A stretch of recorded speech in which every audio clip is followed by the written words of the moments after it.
to creating and altering a database.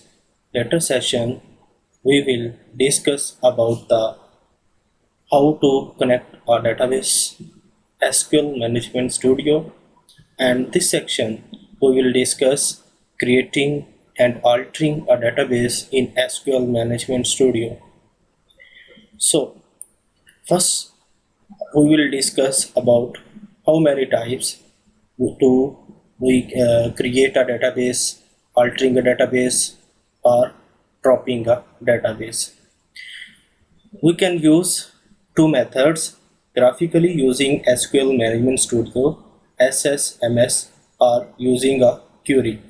हम Curie की मदद से भी डाटा को क्रिएट कर सकते हैं, अल्टर कर सकते हैं, मतलब चेंज कर सकते हैं, और हम उसको ग्राफिकली भी डिलीट भी कर सकते हैं, अपडेट भी कर सकते हैं और क्रिएट भी कर सकते हैं. Let's we see in SQL Management Studio. I go to a database. Yes. So I right click on the database,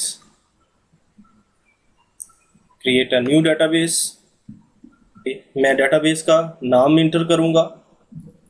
Let's suppose के हम यहाँ पे sample 1 इसे कहते हैं या sample database कह देते हैं सिंपली के sample database. और अगर मैं देखूँ यहाँ से कि अगर आप इसके साथ कोई उसके अंदर रोज़ भी डाटाबेस की फाइल्स आपने कितनी क्रिएट करनी वो भी क्रिएट कर सकते हो.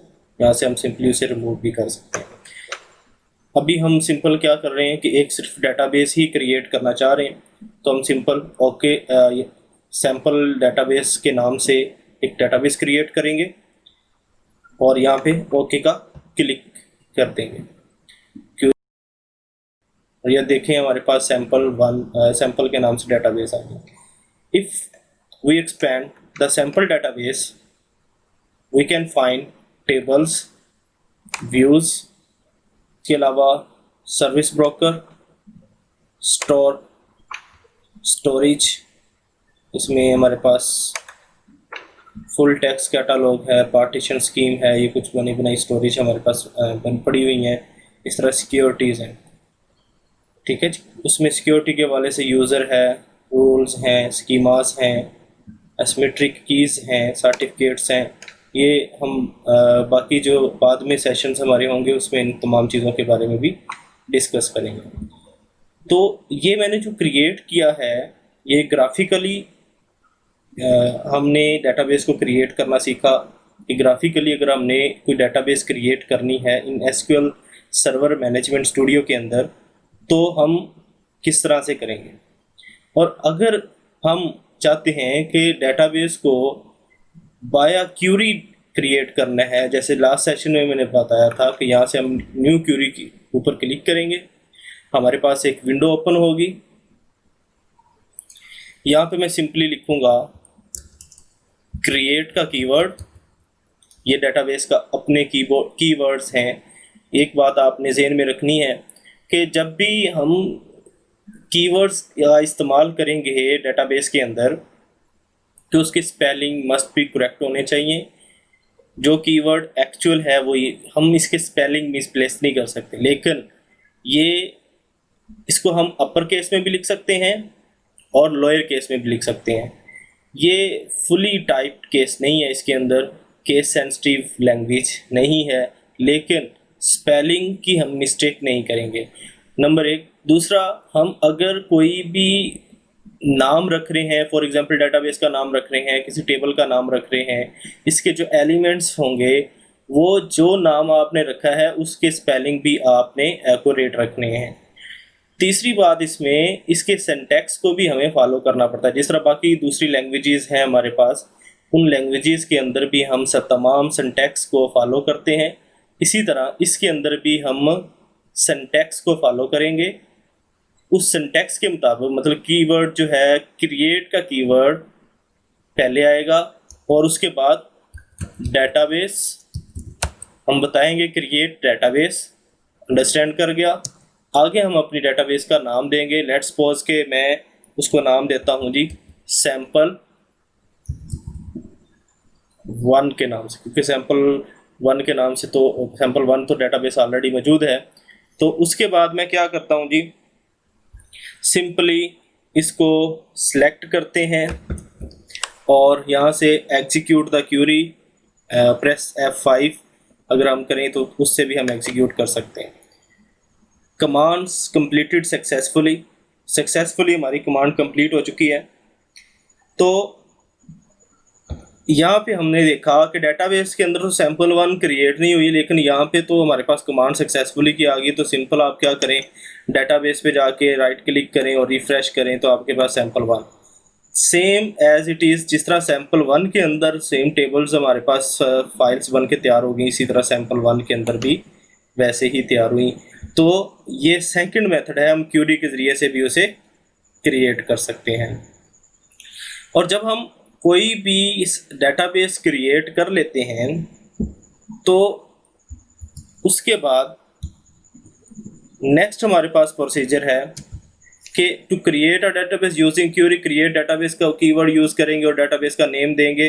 Weather you create a database using graphical designer और using a query, the following two files gets generated.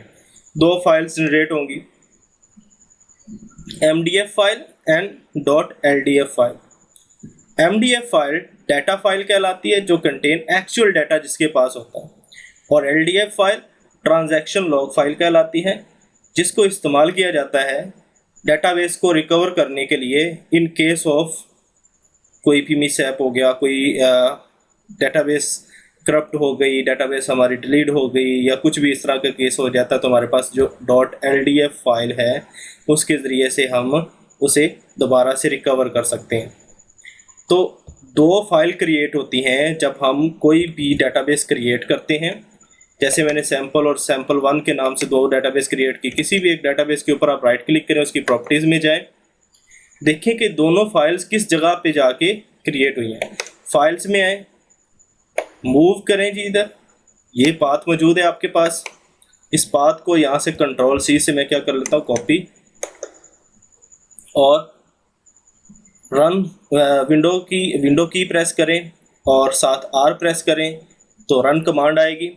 इस रन कमांड के ज़रिए से हम यहाँ पे Ctrl+V कर देंगे, ओके करेंगे जी। तो हमारे पास देखें sample one, sample log, sample हमारे पास डॉट, इसकी जो एक्सटेंशन है हमारे पास सैम्पल वन, इस पर राइट क्लिक करें, इसकी प्रॉपर्टीज देखें, इसकी एक्सटेंशन क्या है .mdf data file, primary data file, SQL server database primary data file. दूसरी कौन सी जी, हमारे पास ट्रांजैक्शन फाइल है, लॉग फाइल है, इसकी भी देखना है हमने, तो .ldf file. Type of file SQL server transaction file, transaction log file इसे कहते हैं। इसको यूज़ किया जाता है to recover the database, database को रिकवर करने के लिए। ऑन द अदर है फाइंड आउट करना है तो उसी की तरह भी अगर हम जाके वापस यहाँ पे देखें तो हमारे पास सैम्पल वन की भी फाइल क्रिएट हुई है और सैम्पल लॉग फाइल की भी फाइल जनरेट हुई है। तो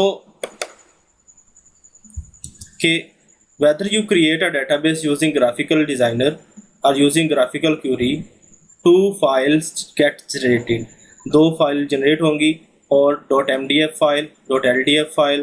to alter a database when it's created by query, उसके लिए आप क्यूरी के ज़रिए से क्या कर रहे हो, डेटाबेस को नेम को आप चेंज करना चाह रहे हो, ठीक है।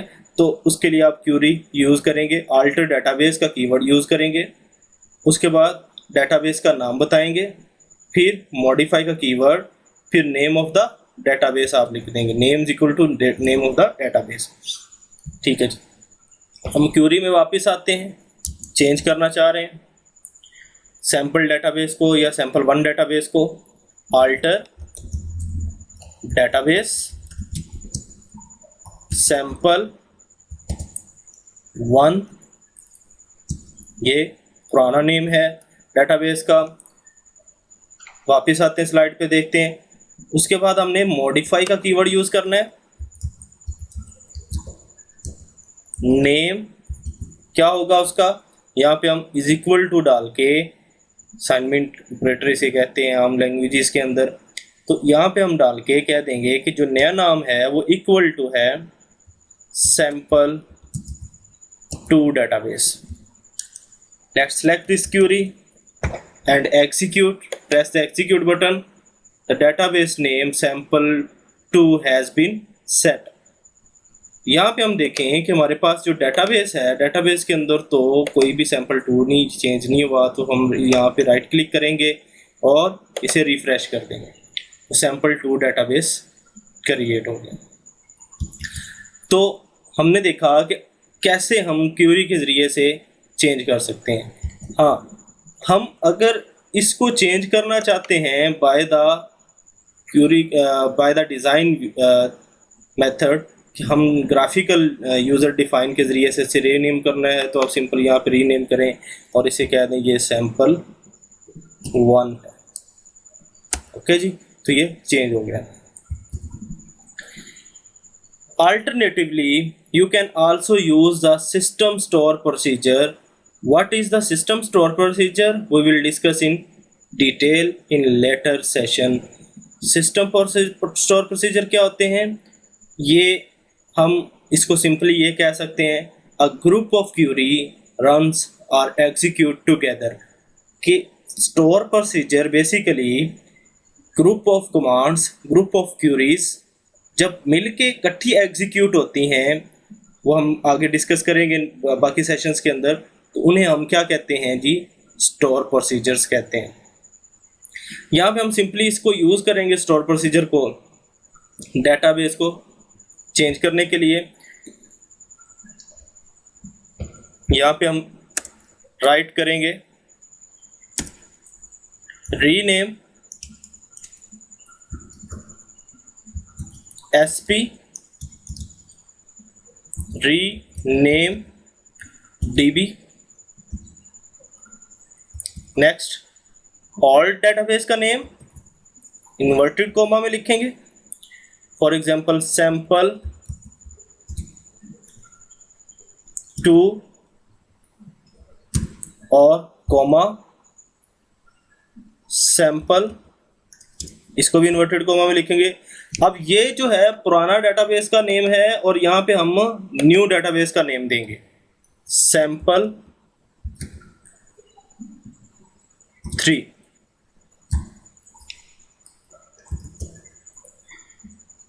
SP rename DB, old database name, new database name, execute complete। लो, अब हम क्या करेंगे, इस सारी क्यूरी को सिलेक्ट करेंगे और इसे एग्जीक्यूट कर देंगे। The database name sample3 has been set. Rename DB, SP rename DB is the store procedure. इसको हम system store procedure कहते हैं। There is a two types of store procedures. One is the system store procedure and other one is the user defined store procedure. User defined store procedure user की अपनी desire के ऊपर उसने जिस तरह की ग्रुप ऑफ क्यूरीज या group of commands execute करवानी है उसके मुताबिक करवाता है, या बने बनाए स्टोर प्रोसीजर भी डेटाबेस का सिस्टम डेटाबेस का हिस्सा होते हैं। अब सिस्टम डेटाबेस ये मौजूद है, इसका हिस्सा होते हैं, ये हम एग्जीक्यूट करवा सकते हैं यहाँ से। ठीक है जी। इसी तरह system store procedure help text DB, help index DB, पूरी DB के अंदर जितने इंडेक्स हैं उसके लिए भी इसका इस्तेमाल किया जाता है।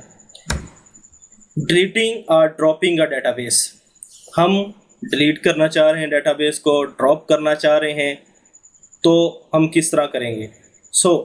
इस डायग्राम के ऊपर आप थोड़ा सा फोकस करें तो देखेंगे कि डेटाबेस सर्वर हमारे पास मौजूद है और उसके साथ डेवलपर 1 2 3 4 चार डेवलपर कनेक्टेड हैं और चारों के चारों एक ही डेटाबेस सर्वर के साथ SQL मैनेजमेंट का टूल इस्तेमाल करते हुए कनेक्ट हुए हैं और इसके ज़रिए से वो क्या कर रहे हैं, काम कर रहे हैं डिफरेंट क्यूरीज के ऊपर, मुख्तलिफ मॉड्यूल्स के ऊपर काम कर रहे हैं। इसके पास एक मॉड्यूल है, ये इसके पास दूसरा मॉड्यूल है, तीसरा मॉड्यूल है, चौथा मॉड्यूल है, डिफरेंट मॉड्यूल्स के ऊपर ये काम कर रहे हैं।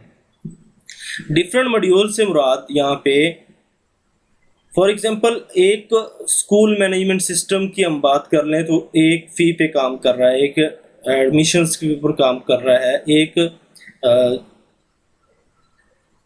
एग्जामिनेशन सिस्टम पे काम कर रहा है, ठीक है, और एक जो है वो अटेंडेंस के ऊपर काम कर रहा है। अब डिफरेंट क्यूरीज एक डेटाबेस सर्वर के अंदर डेटाबेस को सेंट्रलाइज करके वो कनेक्ट किए हुए हैं। अगर ये वाला यूजर डेवलपर 1 डेटाबेस को डिलीट करना चाह रहा है, ड्रॉप करना चाह रहा है, लेकिन बाकी तीनों वो यूज कर रहे हैं, तो ये अकेला इस डेटाबेस को डिलीट नहीं कर पाएगा। किस तरह जी, हम आगे नेक्स्ट देखते हैं। डिलीटिंग और ड्रॉपिंग अ डेटाबेस हम क्यूरी के जरिए से भी कर सकते हैं। ड्रॉप डेटाबेस, आपने अपने डेटाबेस का नाम लिखना है, ड्रॉप डेटाबेस का कीवर्ड यूज करेंगे, और मैं कहता हूं sample3 जो है इसको डिलीट कर दो, ड्रॉप कर दो। मैं एग्जीक्यूट करूंगा, कमांड कंप्लीटेड सक्सेसफुली। जो sample3 हमारे पास यहाँ पे मौजूद थी, खैर इसे रिफ्रेश लास्ट टाइम करना भूल गए थे हम, इसीलिए वो sample3 जो है वो गायब हो गया और सिर्फ हमारे पास sample1 की जो डेटाबेस है वो बच गई है। अब हम देखते हैं कि अगर कोई दूसरा यूजर भी यूज कर रहा है सेम डेटाबेस को, तो क्या फिर हम sample1 की डेटाबेस को डिलीट करने के काबिल होंगे या नहीं होंगे, तो उसको हम देखेंगे। मैं एक और SQL मैनेजमेंट स्टूडियो इसी सिस्टम के अंदर ओपन करता हूं और इसको कनेक्ट करता हूं एक डेटाबेस के साथ। अब इसी सिस्टम को एज ए सर्वर बना लिया और इसी के अंदर हमने दो टूल्स ओपन किए, SQL सर्वर मैनेजमेंट स्टूडियो जिसमें हम क्यूरी में काम कर रहे हैं, और एक दूसरा यूजर आया, उसने भी क्या किया, कनेक्ट हुआ SQL मैनेजमेंट स्टूडियो के साथ, और उसने यहाँ से जो डेटाबेस है sample1, ठीक है, इसकी क्यूरी को रन किया sample1 को। अब यहाँ पे वो कोई वर्किंग कर रहा है, कुछ भी कर रहा है, ठीक है, सिर्फ उसने क्यूरी ओपन की हुई है। अब मैं वापस जाता हूँ अपने जिस SQL सर्वर के अंदर, जो यूज़र 1 था, जो डेवलपर 1 है, वो काम कर रहा है इस क्यूरी के अंदर। अब मैं ड्रॉप करता हूँ, ड्रॉपिंग sample1 डेटाबेस। अब चूंकि शो नहीं हो रही, देखें क्या ये एग्जीक्यूट करेगा, नहीं, ये फॉर एग्जीक्यूटिंग द क्यूरी का आपको मैसेज देना शुरू कर देगा, क्यूरी एग्जीक्यूट, लेकिन ये ड्रॉप नहीं कर पा रहा, डिलीट नहीं कर पा रहा। क्यों? क्योंकि another user are using the database, so you cannot drop a database if is it in currently use, you get an error stating, क्या कहेगा जी, cannot drop database your database name because it is currently in use। So if the user are connected, you need to put the single user mode and then drop the database। हम क्या करेंगे, database को single user mode में create करेंगे और फिर उसे बंद करेंगे। अदरवाइज वो क्या करेगा, अल्टर द डेटाबेस नेम आप चेंज करें, या पुराने जो डेटाबेस का नेम है वो यहाँ सेट करेंगे, set single user with roll back immediately. जब हम उसे कहेंगे roll back immediately, with the roll back immediately option will roll back all incomplete transaction and closes the connection to the database। Note, system database को आप drop नहीं कर सकते, ये हम देखते हैं कैसे। अब यहाँ से मैं क्या करता हूँ जी, इसको क्यूरी कंप्लीटेड विद एरर्स, क्या जी, उसने चेक करने के बाद उसने कहा can not drop the sample data because it is in currently use. इसका प्रोसेस कंप्लीट हो गया, उसने बता दिया कि ये करंटली इन यूज है। तो मैं क्या करूँगा, वापस जाते हैं, यहाँ से हम जो दूसरी डेटाबेस हमारे पास SQL server management studio open है, उसको क्या करेंगे, यहाँ से क्लोज कर देंगे। और अब मैं क्या करता हूँ, ड्रॉप द सैम्पल डेटाबेस, लेकिन यहाँ से मैं उसे सिलेक्ट कर लेता हूँ सैम्पल डेटाबेस 1। अब भी मैं इसे ड्रॉप करने लगता हूँ। अब कोई दूसरा यूजर तो नहीं, इन सिंगल मोड के अंदर है, लेकिन फिर भी मैं एग्जीक्यूट करता हूँ तो वो कहता है because it is in currently use, ये ड्रॉप नहीं हो सकती क्योंकि ये करंटली यूज्ड है। अच्छा, अगर मैं इसको सिलेक्ट नहीं करता, यहाँ से कोई और सिलेक्ट कर लेता हूँ, अब मैं इसे एग्जीक्यूट करता हूँ, तो कहता है command completed successfully, command successfully complete हो चुकी है। मतलब आपने की जो डेटाबेस है वो डिलीट हो चुकी है। Refresh the database, there is no sample one database. Please keep it in mind, SQL management studio is not a server by itself. खुद ब खुद ये सर्वर नहीं बनता, it's just a client tool है to connect a SQL server. ये SQL server के साथ कनेक्ट होने के लिए इस्तेमाल किया जाता है। Thanks for watching. तो हमें याद रखें, और अगर आपको पसंद आई है वीडियो तो इसे लाइक और शेयर ज़रूर करें दोस्तों के साथ। फॉर मोर वीडियोज़ के लिए बेल आइकन पे ज़रूर क्लिक कीजिएगा। अल्लाह हाफिज़।